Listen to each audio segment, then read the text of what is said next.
up, everybody? Happy New Year, and welcome to the first episode of Flagrant 2, analysis by assholes, no easy buckets of 2018.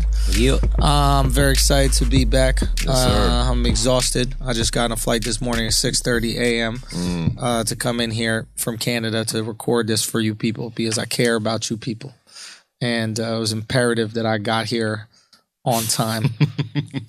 And what are you getting at, sir? I did everything I possibly could to get here on time from another country. I came from a sovereign nation, and I passed border control. Yeah.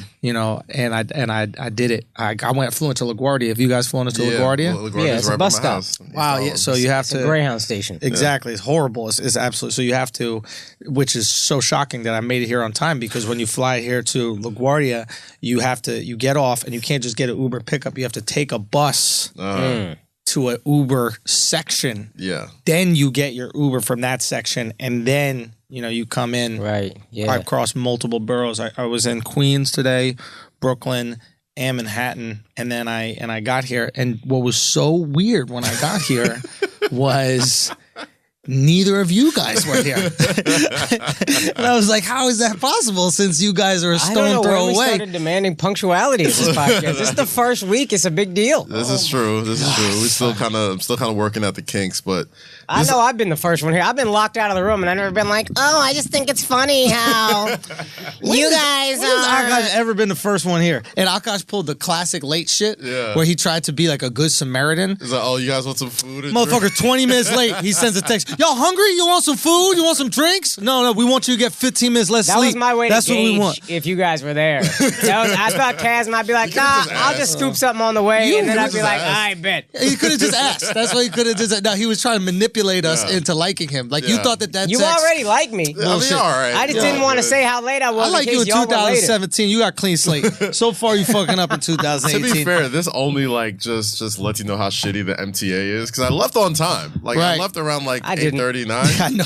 And like we got to Grand Central and we just sat there for like 20 minutes. No So I'm just way. like, yeah, just terrible. I guess they said someone was sick on Bowling Green or whatever. Right. So I'm like, yeah, that's the MTA. Anybody who's listening to this from New York could attest. So yes. Hold on. So there was a guy who was just sick. He was just They were like, feeling there's bad. a sick passenger on the Bowling Green station, and sorry for any inconvenience. So yes, you can beat somebody from another country to here instead of going from Harlem to Lower Manhattan. God bless. Yeah. God bless. God I bless hope the MTA, man. and I hope that guy feels better, man. I really hope that. I hope it's just the runs or something. Not serious. You know what? I would love the runs. I haven't taken a solid shit since I came back from Israel. It's a Really? big problem. Yeah, and Akaash can attest to this. That's how I know I'm not Jewish. It was like my body punishing me or something like that. Akaash and I live together. How often do I shit? It's like 10 minutes after you eat. It's a medical marvel. It is a irregularity. But that's good though. You want to be able to shit consistently, though, huh? Yeah, but now he's been robbed of that. Never wanted anything more. They say when you go to Jerusalem, right? They like you leave a part of you there. And I left my ability to take shits because I literally have not taken a solid shit, I swear to God, in my life since 3 days into my trip to Israel, right? I've come back, haven't had a solid shit. I had an offer on the table to go to this girl's house. In Jerusalem. No, definitely not. I didn't get laid at all. Okay, I was about to say, Not at all. So, there's no way I'm getting. Going down First like of all- that in Israel. First of all, Jewish chicks out there, like Israeli chick, they only want to sleep with Jewish guys, right? So like, Respect. no, it's cool. I Your last respect name it. is Schultz. You can pull it off. Respect. So what happens when I tell them no, I'm not Jewish, and they go, "What are you?" German. It's not happening. Yeah, Do you know what I mean? I can tell that didn't go over so well. Exactly. Yeah. So I either lie about being Jewish, you know what I mean, and then whatever. Why wouldn't it's you all just good. lie? You know what? It's like I felt like I feel like you're very like Caucasianly ambiguous. like if I could float into any. you can tell me circumstance. any white you are, and I'd be Also, honest. people still insist he's Jewish Yeah. on the comments of everything he does. That's true. That is very true. Why don't you just lie? I'll tell you why. Because if like a trans chick like slept with me and didn't, say what she was, I would feel and I literally went through in my head. I was like, I like that. I respect that consistency. That's very respectful. So I gotta be consistent. No, you know what I mean? that. You know what I mean? So it's no disrespect. Man of values, man. Good look. Anyway, so I haven't taken a shit, and I took it anyway. So I had an opportunity, go over this to this chick's house, right? Mm-hmm. And dead ass, I'm telling you, I'm in Toronto, and I was like, should I go to his house? And I felt a shit bubble. I felt it bubble up. This is no bullshit. I felt it bubble it up, right? And it wasn't a shit. It was a maybe shit, right? Oh, and so it was like on the brim? Like on the cup? Oh, no. I wish it was on the cup. I felt it in my intestine. I felt it in here. It was like, this could movement lead... in the intestines. Movement in the intestines. Right. And I was like, this could lead to something, and I need these. And if I go to hers, it's not going to be pretty. So I passed up pussy for a maybe shit. Wow. I went back to the apartment. I sat on the toilet and just fart. That's all it was. Got nothing. Everything's back in here. That's all right. So I'm struggling. Is this the first time you met this person? Like, is it the first time at her place? No, I never went back to her place. Oh no! So it wasn't worth it. Yeah, it wasn't worth it. You're I need it dedicated to your shits, bro. I can't even explain to you what I'm going through right now. I can't even explain to you what I'm going through right now. I went to Italy brutal. for 10 days. I couldn't shit. It was unbelievable. I don't know what it was. It's these European monsters. And, well, Israel is in Europe, but whatever. The rest of the world. They just don't care about fiber. There's no fiber anywhere. I need GMO. I need steroids. I need all the good things that's in American food that makes me shit regularly. I don't want to, it's so natural. It tastes like a tomato. I don't give a fuck what it tastes like. I want to shit after I eat. Do you have enough couscous? Maybe that's all you're missing. Bro, I don't know. I'm not You just need to go uptown, go to Jimbo's, get whatever you want, get some cheese eggs and some grits. With some grease. Mix that in there, get some grease. Bro, I took some epic shits this week. Some epic shits, dog. It was fantastic. I was like, I almost felt bad for you. I'm like, damn, I just took an epic shit like this morning. I know how important those things are. Well, how about you guys, man? How was your New Year's? My New Year's was all right, man. Just spent it with the lady. Went to Vandal. Shout out to Tito's. They hosted me and my Henny Palooza guys. And, anything on New Year's Eve that's free with booze and free amazing. food. That's the look. I'm like, that's where I'm going. I don't care. We'll make it work. So it was good. I was like pretty smacked by like 1 o'clock and falling asleep on my chair. And my lady like carried me home and took me home. It was like super fucking break outside. Really? Dog, this is the coldest. I lived here 10 years. This is the coldest I've ever seen it. Ever. Not even just on New Year's. Just coldest period. Son. Like polar vortex, whatever the fuck. This is crazy. I was in Canada, son. Yeah. Fam, the picture of you in your hotel room with your fur hoodie on, your North Face in bed comforters on, indoors is the funniest shit ever. I'm not doing it, bro. It's the funniest. I was saying this on Instagram, and I 100% believe this. I'm surprised Canada hasn't invaded the United States for weather purposes only. It is a listen, and shout out to Canadian sports fans, by the way. Great sports fans. Oh, absolutely. Fantastic sportsman. I was watching a Nigerian freak. Yes, sir. At Giannis. I was watching him play the Raptors and sold out. This regular season, playing the Bucks. I mean, Giannis is a big deal, but like they fucking love. They support their. It's a beautiful thing. That being said, they're the Jews of North America. I guess they are. I guess they are. Piece of shit place to live. Oh, geez. In terms of the cold, it is. It is a hazard. It's not cold regular. If you fall drunk, you'll die. You're dead. You will die. You will freeze and die. I was nervous walking home because I could just take it's snow, it's ice everywhere. You fall, you'll die. This is where these people live. It's not even the up north where the Eskimos are at. I'm talking about just the big cities. You're dead if you fall. I blame Drake for this. Like Drake's music videos and like songs have made like he kind of tried to make like Toronto like, oh, it's just like New York. It's just up north. I'm like, no, it's a different type of cold up there. It's a different beast. I went up there for All-Star Weekend a few years back when they had it up there. And holy shit. Colder than Boston. Yeah. Bro, you can't even fathom. Level of cold. You're walking down the street afraid of your life. This Toronto. Toronto and Montreal. Montreal's even colder. I heard Montreal's cold because my homie Nate McIntosh, really funny comedian, lived in Toronto a lot of years. He said New York gets as cold as Toronto. No, that's Not what they all all say. That they all say that they're lying. They're lying to them. They're lying to you. They don't know. I'm telling you, I've never experienced that kind of fear walking down the street. It was fear. I will say this: every Canadian I've met is incredibly pale. I have a Middle Eastern Canadian comic friend. He's still pale as fuck. He's really Dave Merhead's pale as fuck. It's not Dave healthy. Merhead looks Jewish again. It's not healthy. It looks like you saw him in Israel. It's not healthy. I'm telling you, it's not healthy out there. But whatever. It is what it is. We survive. What about you? What about you, Akaash? Man, this is the best New Year's in years. My girl and I went to dinner. This is the first New Year's I haven't had shows since we've been together. And she was ready to party. And then New Year's Day, New Year's Eve, she was like, fuck it. Let's go to dinner. Let's be home at 11. She had a glass of wine. I don't even drink. We were home at 11, under the covers, kissed at midnight, went to sleep. Was the best. That is, you cracked the cheat code, bro. The best, You cracked the code, man. She was the best ever. You fuck? Huh? You fuck? Oh, man. We all know that. I respect the privacy. I don't. You hit the skins for that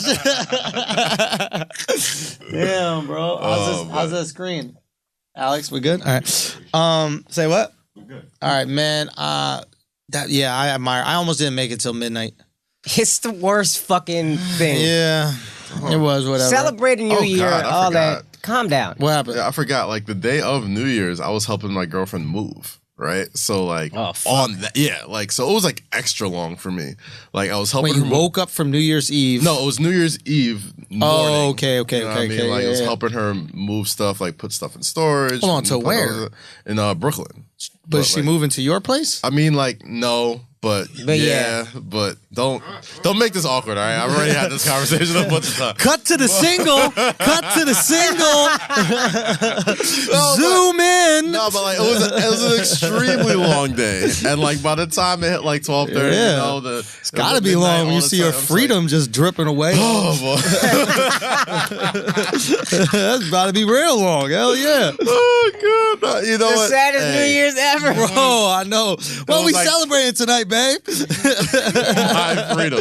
Nah, it's cool. It wasn't bad, man. It wasn't bad. It's just that moving sucks in general. Yeah. And it's like her first time moving in New York, and I don't think she realizes how much moving sucks already. Yeah. But moving in New York doubly sucks. You know what I'm saying? The worst. You can't park outside the spot. No, you can't move traffic. No vans. You need COIs and shit and all this other bullshit that no other states really need. Yeah. And it was just a pain in the ass. And on top of that, we had to go and do the party thing on New Year's and be with friends. She moved in.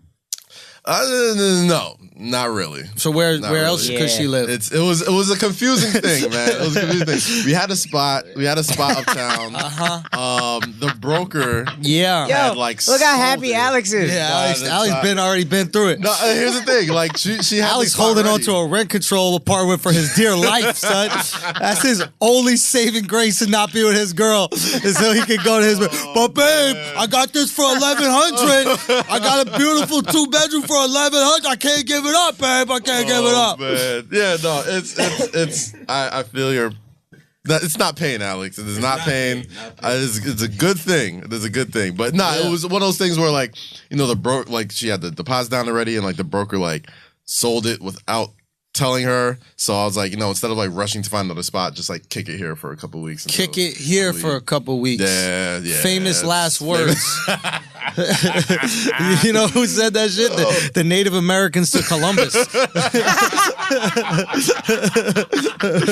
we're just here from Europe for a couple weeks. Yo, just kick it with us. Is that we got? All right, we good. Hey, man, we got turkeys and shit. Maize and Yo, want some turkey? You want some sweet potatoes and shit? Yeah, we got some sweet potatoes. You want some sweet potatoes? 300 years later, Flagrant 2 up in this bitch. Let's go.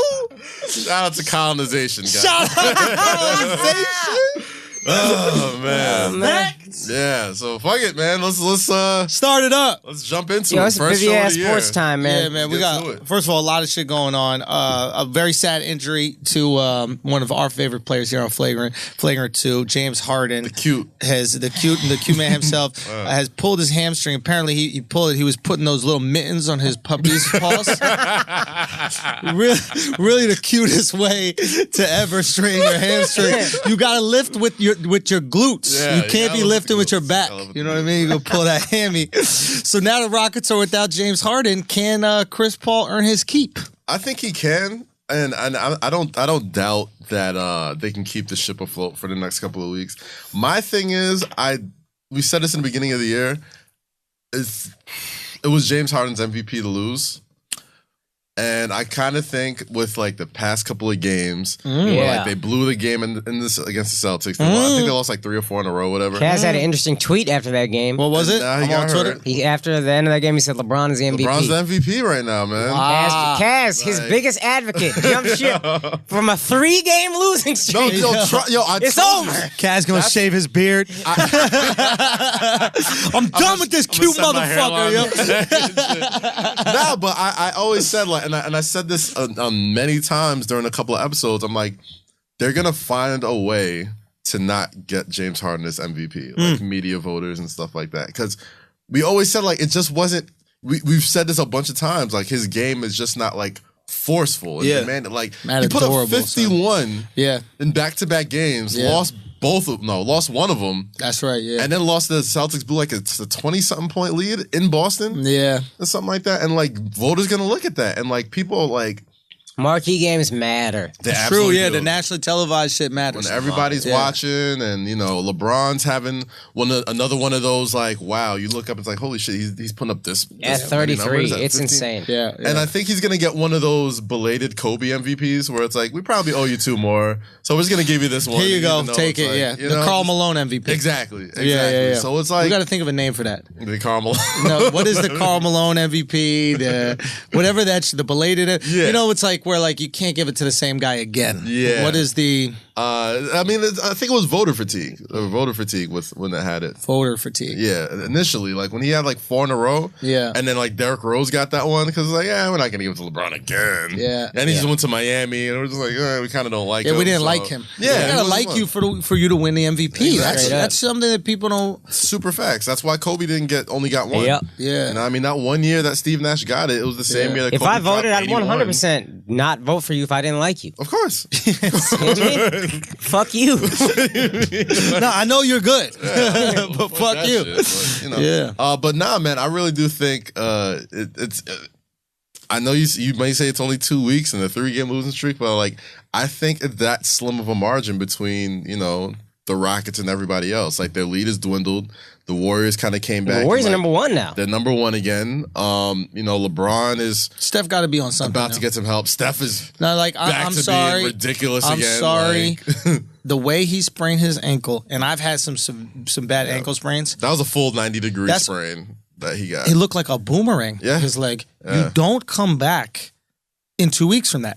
It's taken me years to come back like fully from bad ankle sprains. Right now, I'm not getting the same treatment. I'm not getting that kind of stuff. Like, there's something they got to be injecting in these guys. All of them. But it has to be. Yeah, and again, I'm not denying that. And I'm actually supportive of it. Yeah. I think you should be able to use HGH in time of recovery or use these other things. Maybe not during the regular season, but to recover. Not for a competitive advantage, but to get back to where you were. I'm all for it. Totally fine. To be honest, if it doesn't do long-term damage, you should be able to do whatever the fuck you want to do.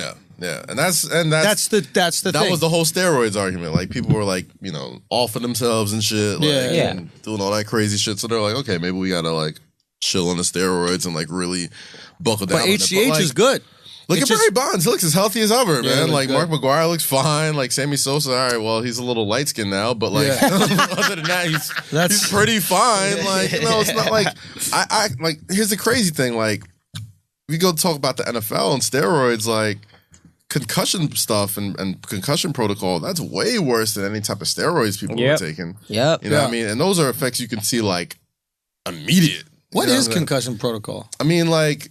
They had the thing when like Russell Wilson got like knocked out, and like when you could visibly see something, you're supposed to like sit out a few plays, and like they're supposed to bring an independent doctor on the side, not like your team guy to like look you up and down and just like get you back on the field as quick as possible. Yeah, they bring in an independent dude to like pretty much tell you if your bearings are off or whatever, and if you got to sit and take a week or whatever. And that's why the Seahawks got fined, because like Russell Wilson was clearly concussed. He got knocked. Got the stuff knocked out of him at one point, and like before the independent doctor could come in, they sent him right back in the game. Good. It was like fuck all that shit. So it wasn't until they saw the replays and saw that he was like clearly loopy that they're like, oh shit, how we let this happen? Tom Savage, it happened with him in Houston. It's just what happens. Yeah. I actually think MVP doesn't get decided until like March, April, really. But I was thinking about this, and I want you guys to answer. Think about it before you answer, I mean. Gotcha. So, rosters as is. No Isaiah Thomas on the Cavaliers, like the way they've been playing all year. Yep. You trade LeBron for KD and Steph. Keep everything else the same. Who wins a 7-game series between the Cavs and the Warriors? With LeBron? LeBron and the Warriors. Cavs, clearly. KD, are you sure? The Cavs, clearly. Clearly the So Cavs. it's just all LeBron has is Clay. And Draymond and Steve Kerr and that system. Yeah, but Draymond's just a shittier LeBron. I don't think that's the case. Nah, I mean he's a non-scoring. For sure, if you switch one of those players, He's a with husky LeBron. Lamar Odom, basically. He's like a husky shorter Lamar Odom. I guess I mean like in terms of what like he can offer the team. Also, You know what I is mean? there a better player for LeBron than Clay? No, he's great. he's I mean, he's Clay the fits on perfect any team. fit. Yeah, Clay he's fits on in any team. But agreed. for LeBron in particular, Any guy who could guard a perimeter player and knock down 3-point shots, you give him somebody who can facilitate. I It's think going to be good. I'll say this. If you take LeBron and switch it with KD or take LeBron and switch it with Steph, whatever team LeBron is on is going to win. And that's how you know LeBron is more valuable. right. I don't for KD Hold on. and stuff. No. You would One just for win one. one. If Just it's one, one I for don't one think it's a trade. question. Okay. Right? I don't think it's a question. Without a question. But, and I think that's how you show LeBron's true value, right? It's like, He's- who's better, LeBron or KD? We'll just switch places. Put and LeBron on the Rockets and Harden on the Cavs. forget it. I think LeBron is so valuable. And I also give a lot of credit to Steve Kerr in that system because no matter who the fuck goes down, Yeah. that team still crushes everyone. Absolutely. Didn't KD lose Draymond and Steph and still they went on like a 9-game winning But streak? like I understand, like, and that's the whole thing about like why people were so mad when KD went to the Warriors. Like, yeah, like you could kind of feel a way about him personally, but like KD is still at worst a top 3 NBA player. Yeah. Anyway, like he's one of the few 1 or maybe 3 guys you can literally put on any NBA team. And they're capable. I'm not saying it'll be a championship team. I'm not saying they'll be They're in the picture. But they're in the picture. They're in the mix. You know what I'm saying? So Yep. it's like you give him KD and Steph Yeah. for LeBron. Like you put KD and Steph on any NBA team, Yeah. they're immediately a championship contender. Yeah. Immediately. Denzel Washington, man. Yeah. It's going to be a blockbuster. Yeah. Facts. Going to have a big weekend. But I do think, you know, we kind of owe LeBron an MVP. like, So he's got the Every year we owe him an MVP. Like, there's no, in the actual name of the award, who is more valuable? Not even just to the NBA, to his team, but to the NBA than LeBron James. Nobody. Nobody. Like 15 years. No, like you could count on him not happening to him. He doesn't get hurt. it's insane. He's 15 years in the game. He looks stronger than ever. He looks like he's getting faster somehow. Finals every year. Like he's in the finals insane. every fucking year. Every year. And He's in he the finals. doesn't take days off. Like you don't see him like, oh, LeBron's out. Plays for the next way week too or many 2. minutes. Yeah. Yeah. Obnoxious amount of He's minutes. a fucking mutant, dog. Like he's like, how is he not more valuable? He's Wolverine. Yeah, exactly. He's Logan. He's Wolverine. He's Wolverine. Who's the best coach in college football? But best coaching. Saban. Nick Saban, right? Yeah. Yeah, because he's only gone to 3 straight. Yeah. How is LeBron not the MVP? How is it's this discussion unanimous. every year? Exactly, unanimous decision. You ask anybody in college about. I don't even know college football. Yeah. Nick Saban. Yeah, he's the best. When he retires, they should just call it the LeBron. The LeBron award. The LeBron. Yeah. There's Zach Reinier, funny comic friend of ours, had a joke about when Jordan retired. He said they should retire his number from numbers. It should be 19, 20, 21, 24. 24. Oh, yeah, 22, 24. way to Yeah. count. Listen, bro, you know I can't do these types of things. Can't spell Philly and I can't count. You know what I mean? But I can sit in this chair, talk about taking shits. Know your strengths, man. Exactly. There's a talent in knowing what you're good at. And damn, Exactly. that's So if LeBron never has the number 23, yeah. is his number the most new iconic 23. number in NBA history? So like, say it's 6. Let's say it's 6. All right. Would that be more iconic than Jordan? I don't think so. Oh man. Okay, give me your the only reason why I say yes is because the game is more of a global game now, and through social media and all these other things, that a player now currently would have more of a global impact, possibly, than a player in the 80s, 90s. Yeah.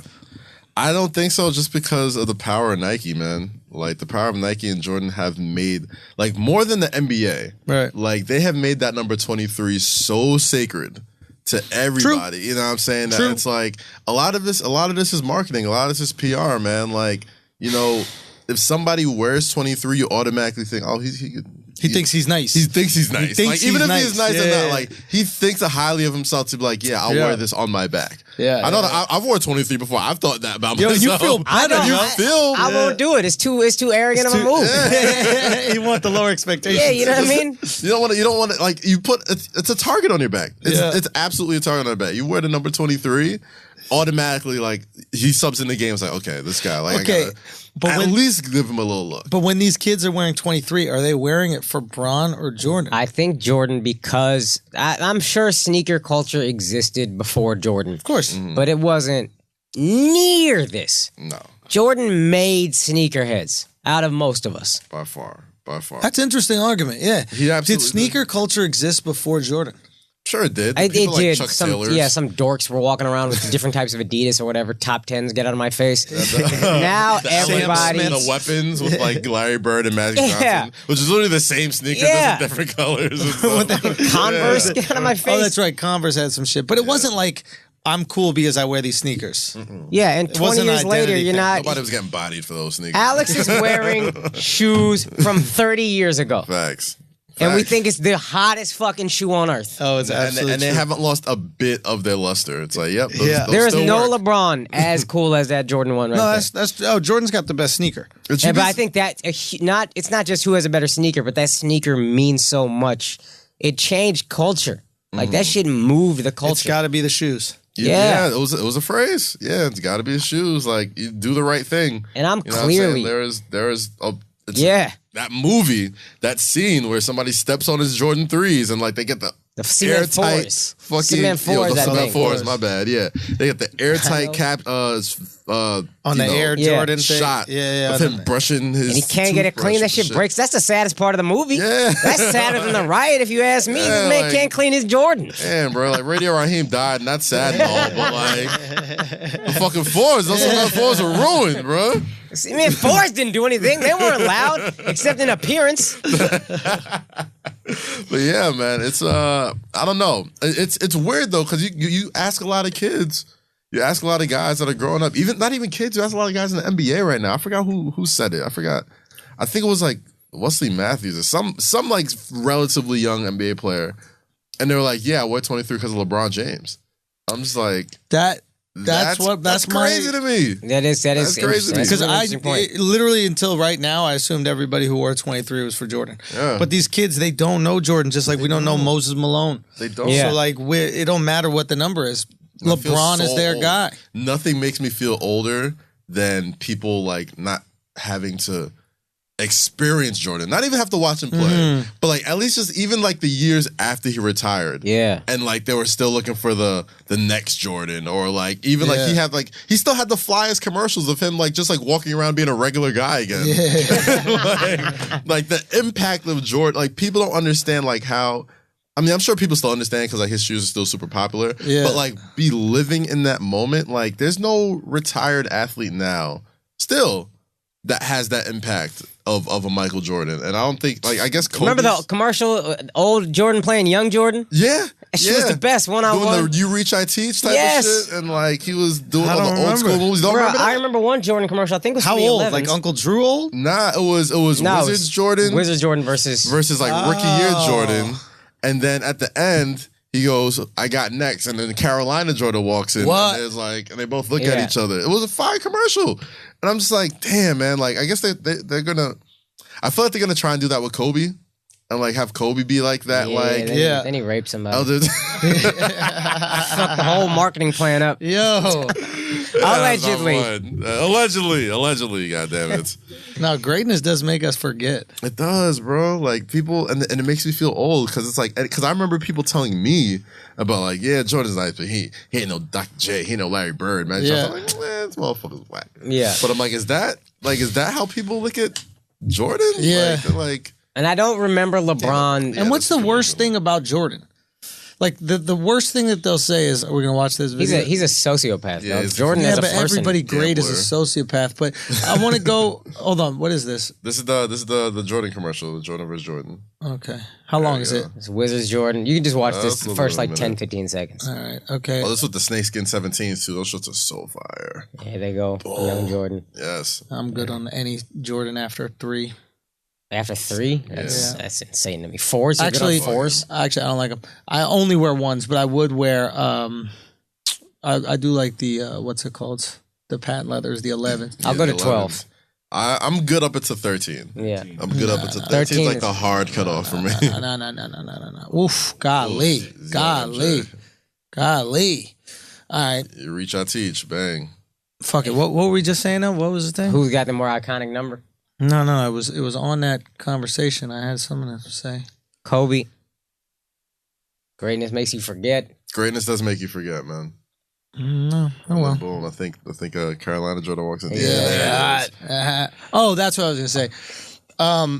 Nike does a better job than anyone else in like keeping their like finger to the pulse of culture. Oh yeah, I think I know where you're going with this. And I'll say this because I saw Jesse. Yes. Shout out to Jesse. Shout out to man. Jesse Get the Filet. bag, dude. Oh, yeah. Jesse Filet, he's been posting a lot about how he's Team Nike, and I was like, well, that's smart of Nike to give him some money to like brand him with them. I mean, he's this great charismatic kid who's really funny. He had this thing that organically happened. For those of you guys who don't know, he's the guy who does the Filet videos. He does commentary on all like the basketball, football, boxing highlights and stuff like that.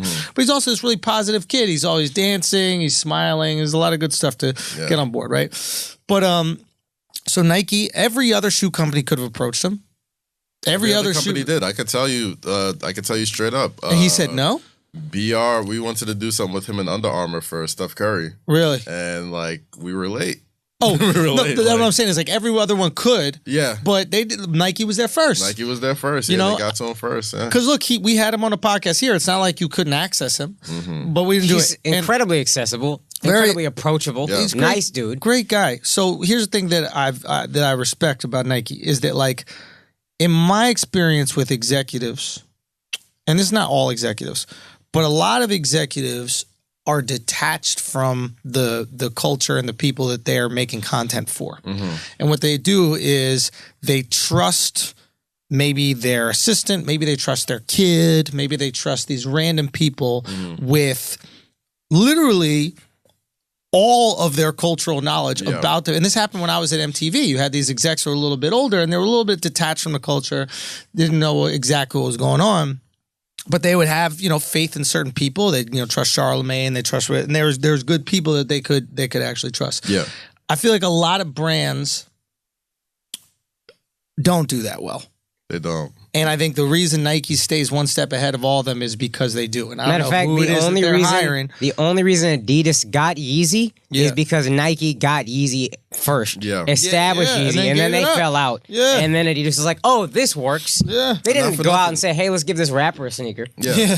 And it's been done before, but it's like a lot of times rappers are content with just being like outfitted and just being like, yeah, like Adidas, like Run DMC, my Adidas. Okay, that's cool. But Kanye wanted to take it a step further. Nike was like, nah, we're good. And then, Adidas was like, fuck it. Well, and I understand why they don't do it. There's a lot of money involved. There's a lot of risk involved. So with Jesse and the Kyrie commercial, I mean, like, have you seen the actual commercial? Like, it's I have like not. Sick. it's such a fire spot because it's like it is an absolute like time capsule of what's hot right now. Yeah. So even if people stop doing filet tomorrow, you know what I'm saying? Like it's smart on Nike to just be like, we recognize this moment right now. We're gonna give this kid this moment right now. Kyrie is our main, next to LeBron James. He is our signature guy. Like it's a big deal. He doesn't say filet in the commercial. He says fade away. He says fade away. Which is, you could there's marketing reasons behind that. You know what I mean? Did he copyright filet? Jesse probably owns filet. Nike probably didn't want to, call for the bag. So it was like, we'll do this, but whatever. At the same time, It's a big deal to be a signature athlete on Nike. It's the reason why. Huge. It's the reason why Steph Curry left because they don't want to make him a signature athlete. It's the reason why a lot of people, Dwayne Wade, the reason why a lot of these guys end up leaving. Yeah, because they don't, become signature athletes at Nike. So they only have 5, if I'm not mistaken. It's Braun, Kobe, Kyrie, KD, Giannis, Paul George, and I don't even think Giannis has a signature yet. Like I think they might give him one eventually. But those are only 5 guys with signature lines for Nike. And so for him... I thought that was part of the new deal, but whatever. Maybe. We'll see. Yeah. But for Jesse and Filet to get that Nike joint, man, like it's why Nike stays on top. And they're the best at it. That's the reason why people still wear number 23. It's the reason why people still idolize Jordan. Yeah, he's great and all, but it's like marketing and PR and all that type of stuff plays a part into it. Keeps you in the consciousness. It's the reason why we're still wearing his sneakers like 35 years later and shit. So it's unbelievable. It's unbelievable. But good. It's good for him. It's unbelievable. Akaash, you want to talk about your shitty ass Cowboys? Man. Stupid fucking jersey. Man. You bought a new Cowboys jersey? Nah, I've been had this. You've been had it? Yeah, actually, my girl got this for me as an anniversary gift. Like I hope she got it. Gift. Nice. No, I never wanted any new Cowboy stuff because I'm just tired. You're over it? Yo, you know what I realized? You're gay? The Cowboys. No, I've been knowing that. Fam. I've been knowing that. The Cowboys are the Knicks. We haven't been relevant since the 90s. Mm-hmm. The reason I don't want to come talk about them all the time is because you guys are always talking about the Knicks. Right. But I think it's only fair. We'll all have our biases. Sure. We're not journalists here. Look at the art Alex put together. Yeah. And I don't even mind it. The art Alex put together. Shout out to Alex. I'm tired of it. Zeke is a fucking idiot. My man is just under investigation by the NFL for a year, and then he spends the offseason after a year pulling down a girl's shirt at St. Patrick's Day, knowing everybody's filming you, beating the shit out of a dude at a club, paying the cops to cover it up, whatever the fuck he did. Going to the day he got suspended, going to the marijuana spot. The day he got suspended for 6 games and appealed, he was on a party yacht. He's a fucking idiot, and I'm tired of him. Jason Garrett's a horrible coach. Jerry Jones needs to die before anything's going to change. 22 years of this motherfucker since Jimmy left. Yes. 22 years, 2 playoff wins. We are the Knicks. We have not been relevant. I always make fun of Knicks fans. Y'all can't even get out of the first round. Get the fuck out of my face. Yeah. That's the Cowboys. Yeah. And here's what I'm saying. Everybody says. Everybody, I feel it. Everybody in Dallas. I realize Dallas fans outside, Cowboy fans outside of Dallas are like obnoxious and they're like Knicks fans in New York. Okay. Just don't no basis in reality. Yeah. In Dallas, we all know this isn't going to change until Jerry dies. But I've realized there is a sliver of hope. Okay. What needs to happen, Jerry Jones is an owner born in the 1940s, old white dude, drunk, he needs to say some womanizer. We need some Jerry Richardson shit to come out about Jerry Jones. Richardson? Jerry Richardson still owns the Panthers. Or he's gonna be forced to see. I thought he was gonna sell. He said he's gonna sell. We gotta talk about that. Forced out, but we're combining 2 stories here. So Jerry Richardson, owner of the Panthers, a lot of sexual harassment complaints, and then a lot of complaints about him saying like racist things. Okay. And that was enough for him to be like, you know what? I'm gonna take my billions. I'm gonna get the fuck out. Jerry Jones isn't racist. I don't think he's racist. But he's a white dude born in the 40s. I don't think he's never said some dumb shit. I don't think he's not racist. I do think there's a strong possibility he probably isn't aware of his racism. Fine. Call him on that. Let's start documenting things. Yeah. This guy fucks everybody. There's pictures of him with strippers. Just somebody. Who, Jerry Jones? We just need one brave woman to come forward. That's really what we need. He needs his Weinstein falling moment. And then the Cowboys will be all right. Women will benefit. The Cowboys fans will benefit. This is the solution. But what if he's just like the sweetest guy? I mean, there's definitely... What if Jerry Jones is like the one guy that doesn't need to? Which is crazy. No, everybody who likes him, everybody who knows him apparently thinks this is like a really likable guy. Yeah. But I just, you're out here... fucking this many girls How do you know he's fucking all these girls? How old is There's he? a picture of him in like a club bathroom with 2 girls. Like one of them's like down by his crotch, like grabbing it or something. If you can look up this picture, I should have sent it to you beforehand because I knew you wouldn't. Okay. Because again, this was a big deal in Dallas. So why does nobody else talk about this? I don't know how it doesn't become a huge thing. I don't know how he does this. Okay. I don't know how he. Remember when he said everybody on our team is gonna stand from the national anthem or they won't And then play? everybody stood. Everybody did. And then everybody stood, and then it stopped being a story 2 weeks later. I don't know how this guy slides on everything. He should be the commissioner. Fam. I think that's what he wanted, to be honest. Oh, he wanted to be the commissioner. He wanted to sell the Cowboys. I mean, I don't know. I don't know if that's what he wanted. But Nah, he wants to be known as a football guy. That's why he fired Jimmy, because Jimmy wouldn't give him any credit. Jimmy still says to this day, I had the final say on all football decisions. Jerry still denies that. And Jimmy's like, all right, fine, you can deny it. Cowboys fans are like, cool, you can deny it. But for 22 years, you've had the final say, and you've done nothing. So what do you... And that's his big thing. Like, the Cowboys were losing a ton of money when he bought them. The NFL wasn't doing that well. He's a great businessman. Yeah. Genius. There that's the it one. is. Damn. That's the one. Damn. He got his hand on her head, Look at my fam. man. Yo. That's appropriate. And he's posing for Tell me that ain't me too, fam. Jeez Louise. How many lines was he on? This is the 90s or what? No, this is like 4 years ago. Yeah, no, this is fairly recent. This is very recent, maybe 3. That's what he's supposed to do. He's a billionaire. He's a single billionaire. Listen, I'm not Is arguing. he married? I'm not arguing what the morality is. I'm telling you what the culture is right now, and somebody needs to say something. This monster needs to be stopped, and I'm not talking about his behavior with women. I'm talking about his behavior with the Cowboys. That shit is unacceptable. Do the players not get any blame for this, man? Because Des Bryant was over there. Des Bryant, I love Des. That's my favorite Cowboy on this team. But yo, he's not looking good. Dak's not looking good. Tell you something about Des. He ain't getting no pussy like Jerry. Tell you one thing, Des ain't getting that right there. That's a me too. If Des does that, that's a me too. If Jerry does it, it's like that's a me maybe. No, I'm not gonna touch this one. Listen, bro. I'm not touching this one. Look at this. Look at this right here, man. This is a classy lady.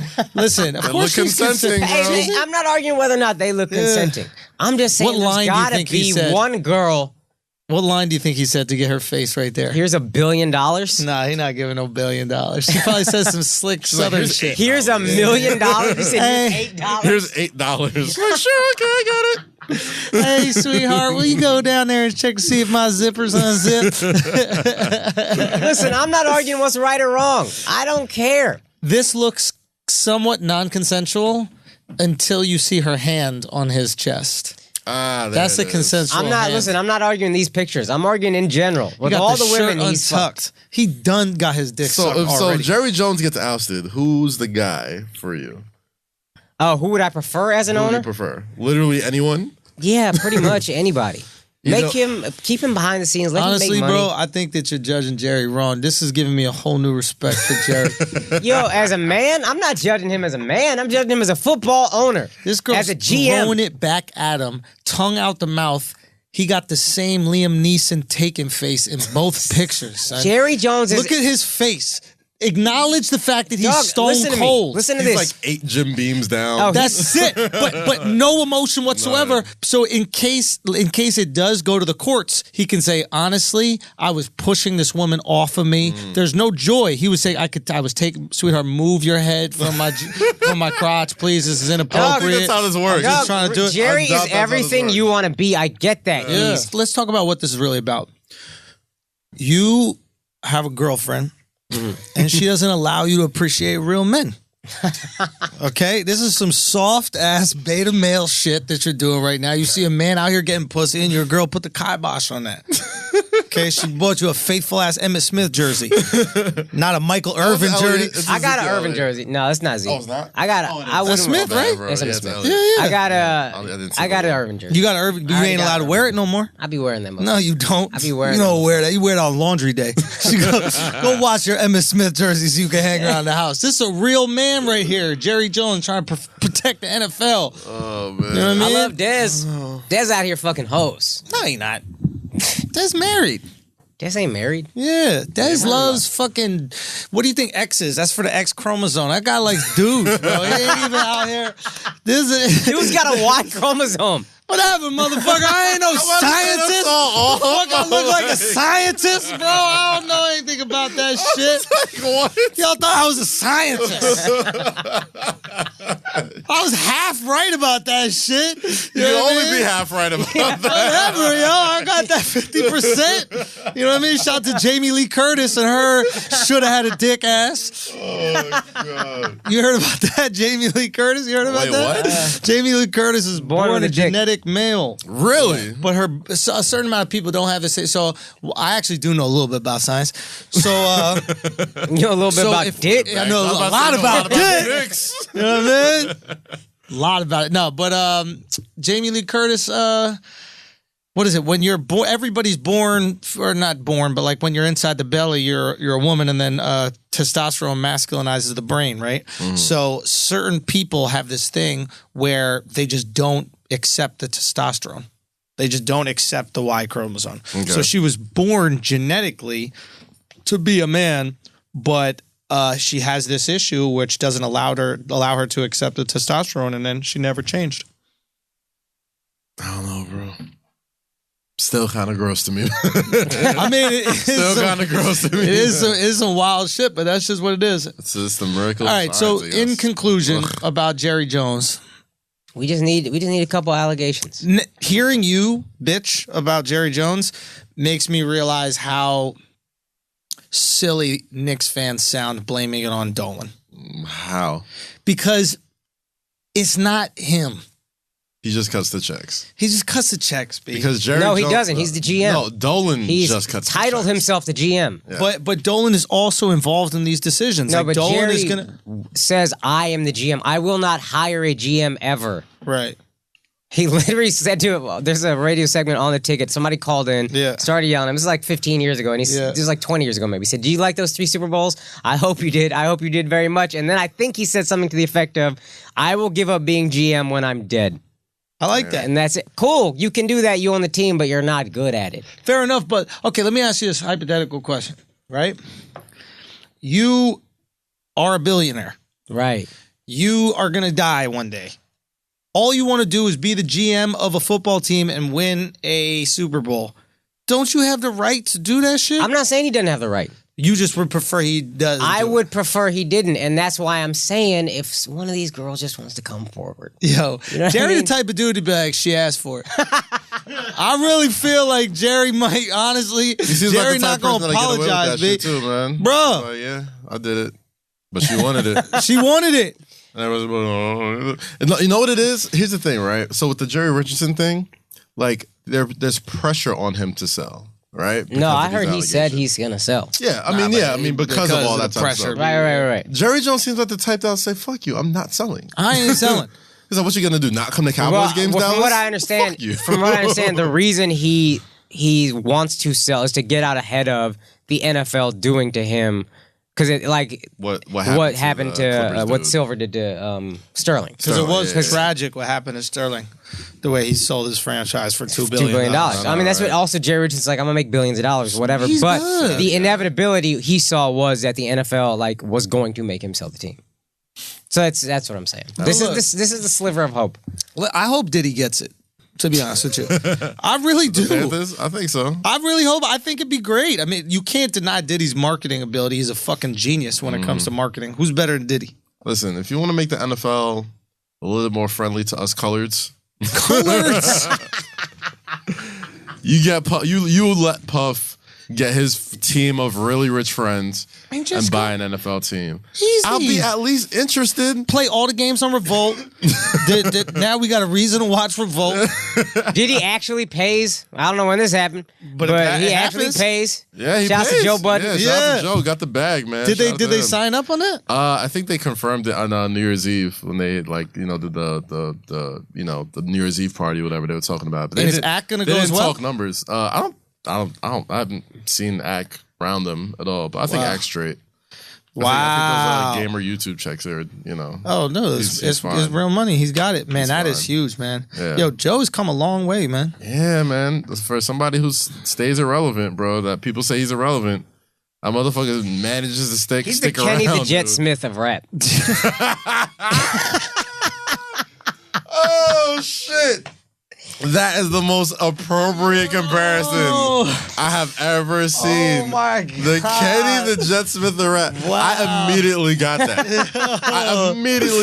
Only Flagrant 2 fans are gonna get that shit right there. It's dog, he won a championship. Yeah, he was never really like the greatest. He won 2 championships. He's the luckiest person in the world. Went to North Carolina. He was nice though. He was good. A contributor on those teams. But it's like, dog, now he has no business sitting down with Shaq, Charles Barkley, or Ernie, who is like the Shaq and Charles Barkley of hosting a TV show.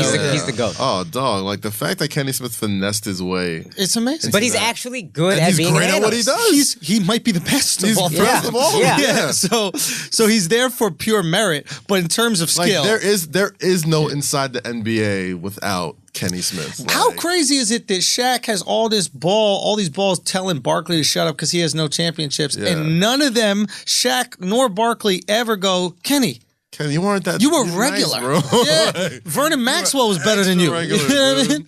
You were extra regular. You were nice in college. You went to North Carolina. I seen you. Yeah. You won a dunk. Did he win a dunk? Yeah, he did. He had bunnies, bro. Something like that. Yeah, but like, you're not no Shaq. You're not no Chuck. But fuck that. The longer. I always say this. He almost looks like Budden. Yo, he almost does. The longer he's away. Let's ask his ex-girlfriends if they're all right. The longer. That was flagrant, dog. That's a flagrant 2. Yo. I'm sorry, man. For those of you who got it, you get it. For those of you who don't, man. Listen, shout out to you, Joe, man. Congrats on the deal, bro. That would have kept the fucking Smiths on the air, bro. If they had some drama. That's the problem with the Smiths. Ain't no drama on that shit, bro. Too much good black love on TV. Like, we don't need any of that shit. Don't we already have Blackish? What's happening over here? We don't need all this black positivity. Come on. Fuck that shit. We had Rev Run in that show. Get off the air. Oh, fuck. Why aren't they throwing champagne on each other in an empty restaurant? This is odd. Man. How fucked up is that, yo? Beautiful, happy family on TV. Motherfuckers don't want to watch it. We ain't watching that shit, bro. No. I mean, reality TV in general. You need some conflict, I guess. Horrible. You need conflict in anything. In everything, yes, fair enough. Nobody wants to watch people getting along. That's true. Yeah. Learning lessons about life. Fuck watches that shit. That's why I don't go to women's marches.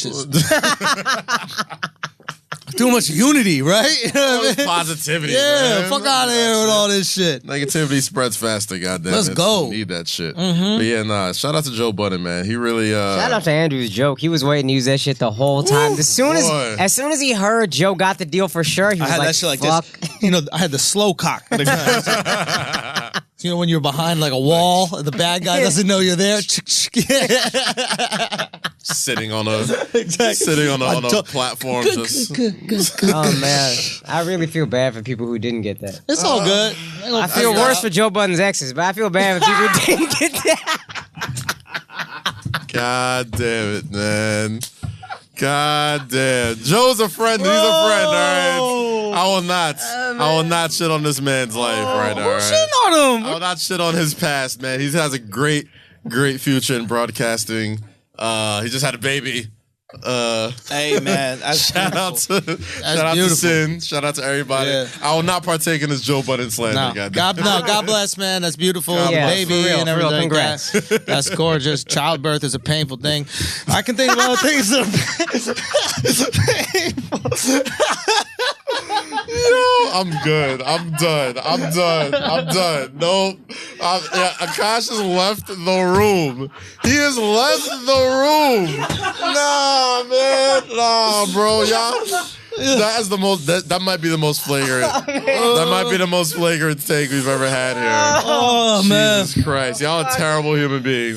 You're a terrible human being. What I do? Comics, dog. That's what we do, motherfucker. Y'all are terrible beings. Listen, rappers, y'all talk about killing people and shit like that, and selling drugs. You know what I mean? You do that, even though none of y'all do it. This is what we do. We make jokes about shit. Yeah, we find humor in shit that's not supposed to be humorous. Bro, I thought about this. I think I was telling you. I thought about this shit. It's so funny that like only comics are taken so seriously, so crazy. Like Like the Chappelle stand-up. This I didn't see the most recent one. Oh my god! Everybody so says it's good. amazing. It's so good. It's so good. It's a stand-up about his last stand-up, about like all like the backlash all he the back. got, like, I want to watch. You gotta watch. It's so good. I want to watch. True genius. Well, he's a brilliant dude. But I was thinking about this because I was at a show and some guy said something in the fucking audience. I was telling Akaash about it, and he was just I was saying some joke that was pretty offensive. I was talking about all like the Me Too stuff and how I'm not going to get caught up in that shit. And the guy was with his girl, just some fucking cuck in a cardigan and fucking corduroy pants and just this stupid fucking pussy. And he goes, not funny. Right? Everybody's laughing. He just waits for the silence. He goes, not funny. And he puts his like imp shrimpy arm around his girlfriend. And Indian girl, by the way, and I knew that would piss you off. And, white guy, Indian girl. Of course. Yeah. So, but I thought about this shit. It's like, do these guys keep the same energy? Like when they watch horror movies, are they like, murder is not entertainment? You know what I mean? When they watch like one of these like creepy Danish. Not okay. Yeah, not okay. Like you have to understand that it's the same playing field, right? Like if you're okay we're drawn to the things that we're afraid of. Right, we're drawing things we fear. That's why we love watching gangster movies. You know what I mean? It's like the mafia is in so many ways so sexy because we're like, wait a minute, it's dangerous. You know what I mean? And it's like, now should we not watch the movie because it's using violence and murder and rape for entertainment? No, we're gonna still watch it. And with jokes, we should still be able to enjoy joke. Not criticizing you, but I'm saying the people that take jokes. The people that take jokes seriously. You shouldn't hold comics to a different standard than you would have for regular people. A film or something like that. I've been trying to polish this joke forever and like really crack it. I can't get it exactly, but Game of Thrones is maybe the greatest show ever. Yeah. I watched season 1 and I could not find a consensual sex scene in season 1 of Game of Thrones. Wow. Except when the brother is fucking his sister. Yeah. And somehow that's not only is that okay, that's the greatest show you've ever seen. Television. But a rape joke is this guy shouldn't have a career. So I have this this little, I don't know if it's a joke, but like ideas that are in there, whatever. And how Game of Thrones represents everything the fans of Game of Thrones say they hate. Yeah. Right? So like Game of Thrones fans tend, not it's everybody, but tend to be like very liberal. Do you know what I mean? But perfect example is, sexual assault is wrong and all these things wrong, but everybody's just getting raped in Game of Thrones. Trump, how dare you build a wall? The wall. You know what I mean? Jon Snow's wall in Game of Thrones. He's keeping the wildlings out. Who are the wildlings supposed to represent? Those crazy people on the other side of the wall living like savages, huh? All I'm saying is it's in this TV show format. We're completely okay enjoying this kind of thing. And once you bring stuff into a comedy realm, I'm not saying politicians shouldn't be held to a higher standard. Yeah. They absolutely should, because what they're saying they believe is 100% real and true. You said this. It was brilliant. There's a difference between stand-up comedy and sit-down comedy. Because I was like, what the fuck? What happened to comedy? Like, this is what we always used to say this shit. And I was like, was it Jon Stewart? Did Jon Stewart fuck this up for all of us? Wow, I never thought about it like that. But Jon Stewart started using comedy as a device for his like real political views, and not just saying funny shit. Like Chris Rock, as political comic as he is, when he said Hillary Clinton should be the first woman on her knees sucking that dick. Yeah. I don't really think that's what he believes.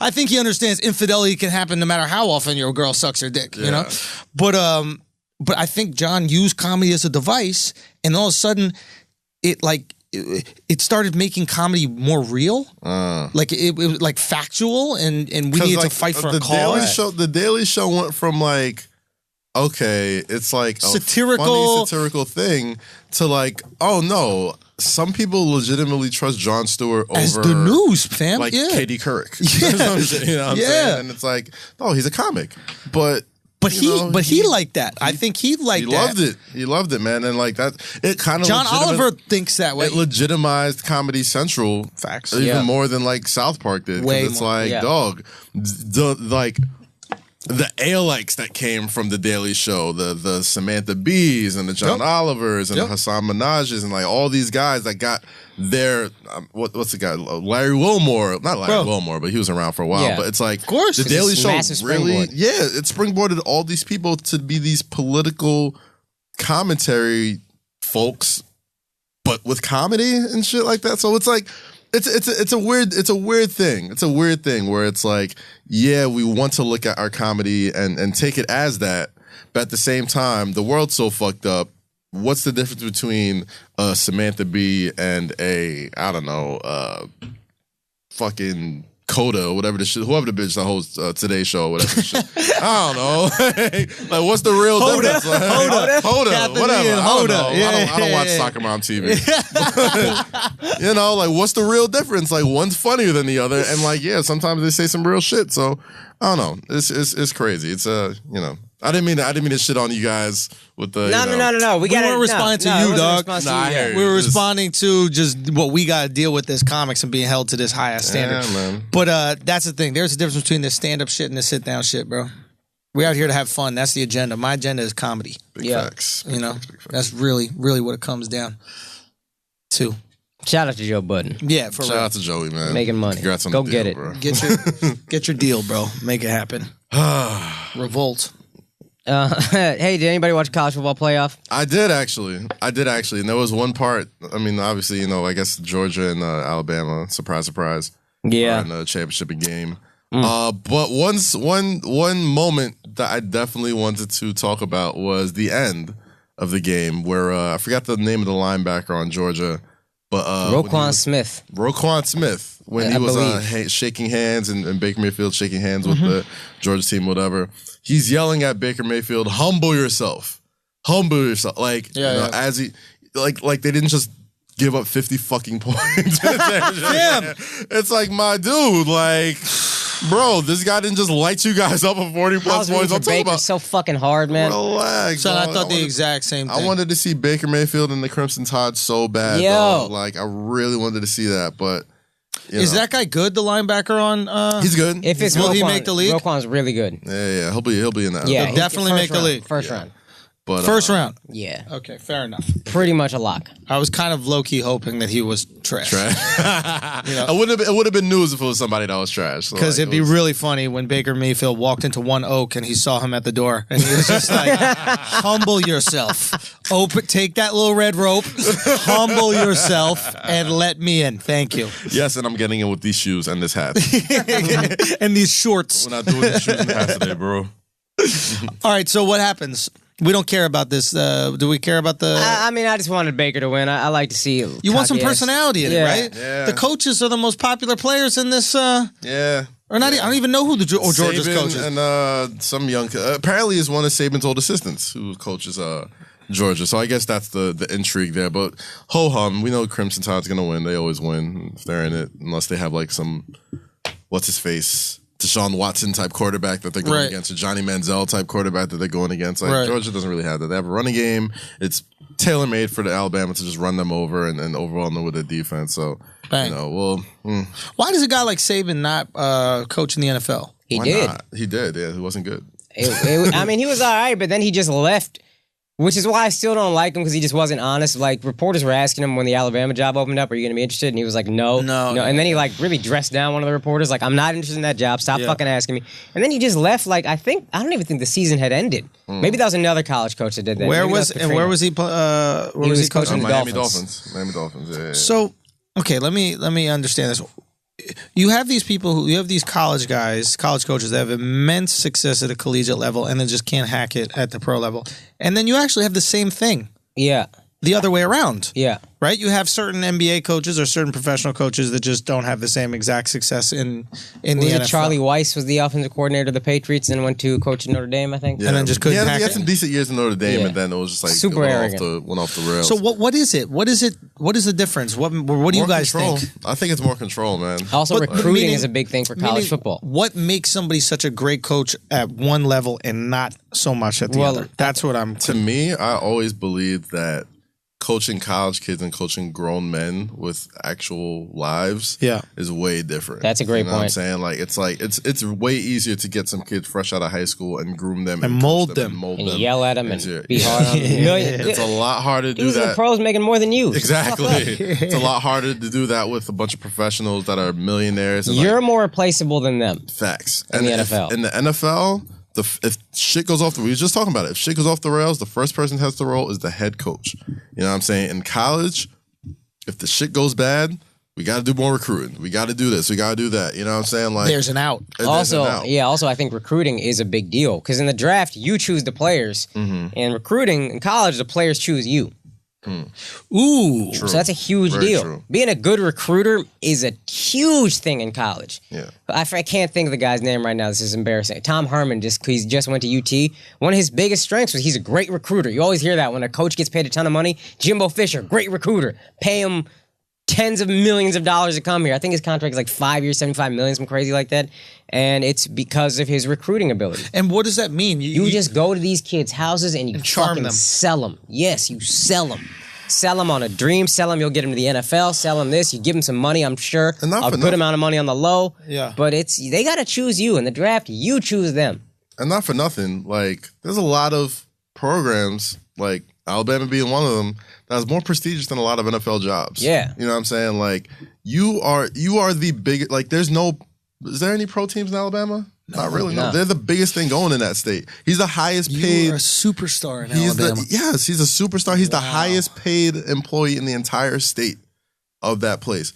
And it's like, if you've been to any of these big colleges that like are just multi-million dollar making machines, like, why would you do that instead of and go to play for coach the Dolphins or coach like the Buffalo Bills or coach some team that like, you know, you're not the Patriots, you're not the Cowboys, you're not coaching this place that has like a huge history. That's why I see why Brad Stevens left the Butler. You know what I'm saying? When he was at Butler, it's like, yeah, you're killing it at Butler, but it's like you're going to the Boston Celtics. Right. It's a major, like, yeah. And the Deep South, college football is bigger than pro football, I think. Facts. They love it more. Georgia, the Bulldogs, the whatever, they're, I think, bigger than the Falcons. Like, it just matters more. I can't explain it, but it matters more.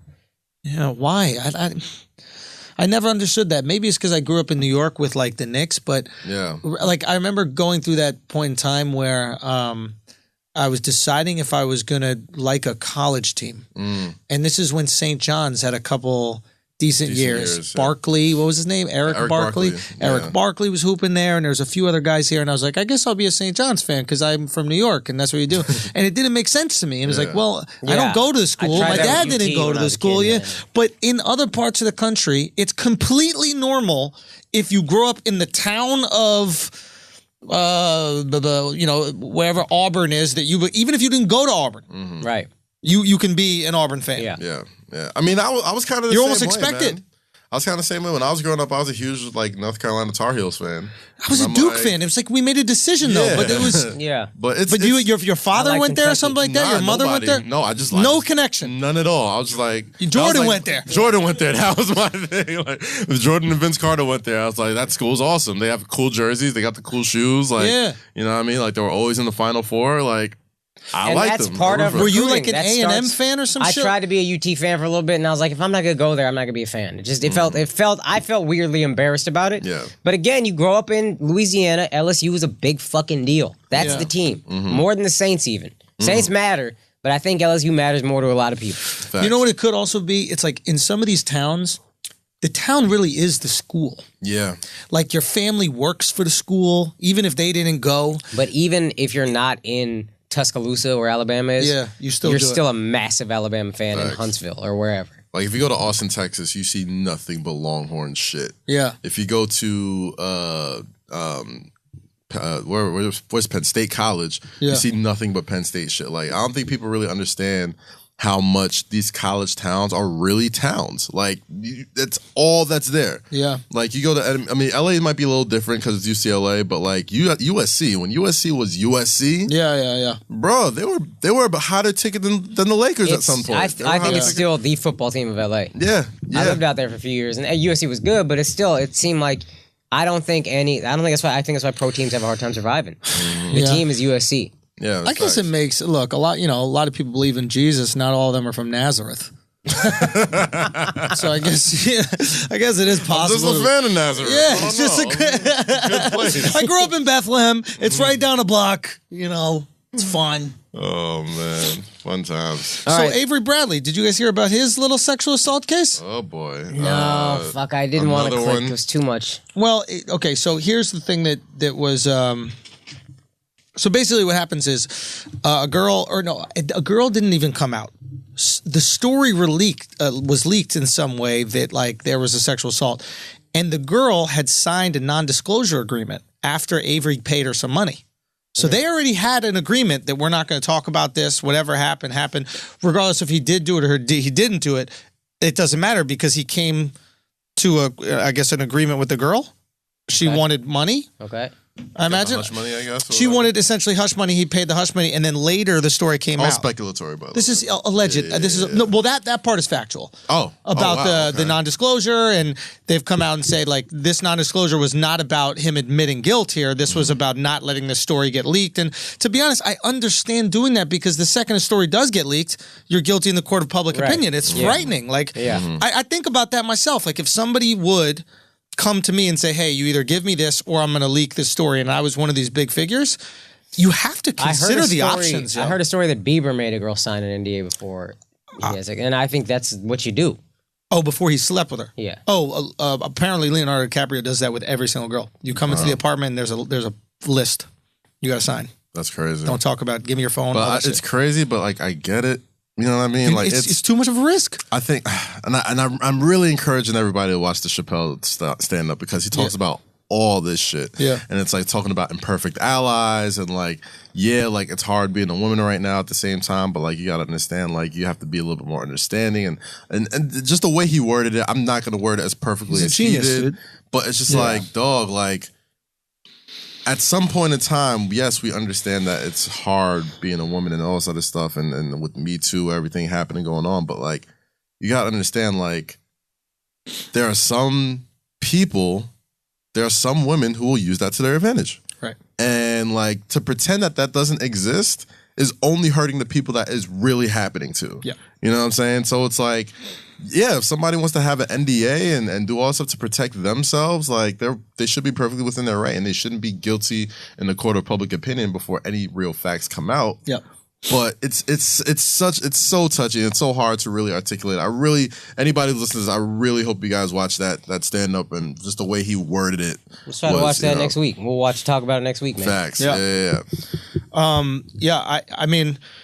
Well, basically, the thing that when I read the story, it happened in Cleveland during the Eastern Conference Finals, allegedly, and I had a feeling that it happened in Cleveland because if it happened in Boston, it wouldn't have been a sexual assault. It would just been an assault. Because, he went right up to the judge and said, "Your Honor, there is nothing sexual about this. This happened in Boston, and the girls here are gross." But apparently it did happen in Cleveland, and it's just one of these things where it's like I wonder if athletes should start sharing what they go through with women, because I think that they've been very polite athletes. Okay. Athletes don't really share the side. A Me Too sports page of they don't really share this like their side of a Me Too, which is. I slept with this girl, and then she took a roofie after I slept with her. This happens all the time. I've spoken to athletes' lawyers. They take a roofie after, and they'd be like, "You roofied me." What do you mean? What are you talking about? We didn't even drink tonight. There's no way that. So these are things that are constantly happening to athletes. Girls will find out their hotel room, sneak their way into the hotel, sleep with the guy at the hotel desk, just so her and her friend could get led up to the hotel room, knocking on the door. Hey, can I come in?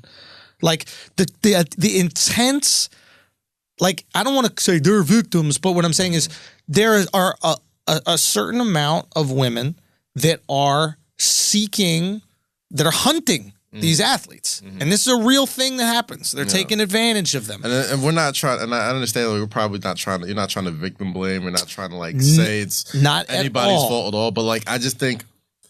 we will be doing ourselves a disservice if we're not acknowledging that this shit exists. It exists in the world, and there's nuance to every situation. Exactly. Every single situation. So, for example, and I'm not justifying anything, but if you have an athlete who is used to women literally throwing themselves at him, right? It's not surprising that he might feel like women do want to be with him. Very similar to when Kesha tried to hug Seinfeld. Yeah. Right? Kesha said, hey, can I hug you? And just went in, thanks. didn't even ask. He said, no thanks. And then she went again. Now, this is because for the last probably 15 years of Kesha's life, everyone's just like, anybody that she wanted to hug, she got to hug, would have hugged her back. Yeah. So imagine you're an NBA athlete and you see a girl at a bar or something like that, or they're at the table, and you just walk up and you just put your arm around her, or you put your arm on her knee, hey, how you doing, or something like that. Not even sexually or anything like that. To that girl, that might be like, why do you think you can do that? But you have to realize every girl that this guy's met for the last, not him personally, but and a hypothetical athlete have met for the last 5 years has been begging for him to touch. It still doesn't make warps. sense. I'm not saying, listen, again, we're not talking about justifications, but we're talking about, like, you know when dictators start to act funky? Like, every dictator starts out good. Right? With the right idea. No dictator goes, I want to be a bad guy. You know what I mean? Everybody has the good intentions planned for the people, but then you live a life where that is so different than us that we can understand. We're talking about big marquee athletes here. Yeah. It's a very different existence. And like you said, without acknowledging it and totally understanding what these people go through, what they're constantly going through it all the time. Like you and I and Akaash, we're on social media. We have girls send naked pictures to us. We're not max contract athletes. Do you know what I'm saying? Yeah. It's a different world for these guys. It's not about what's right or what's wrong. It's just like acknowledging that these things exist, and then maybe knowing that you can talk to them differently about how to approach women in general. Like, yo, I know some girls do this, but you can't do that to every girl, or whatever it is. You can use that as a tool, is what you're going to say. And the worst thing about it is, like, I think a lot of these athletes, they don't understand that. They don't understand that until it's too late. You know what I'm saying? Like, and that's probably why you mentioned before, they can't have like their own version of a Me Too where they tell the story because they don't know the story. They don't know what's going on. Like, they don't know that this is happening to them until it's too late. Whereas like now they got to be reactive instead of proactive. You know what I'm saying? And it's just like it.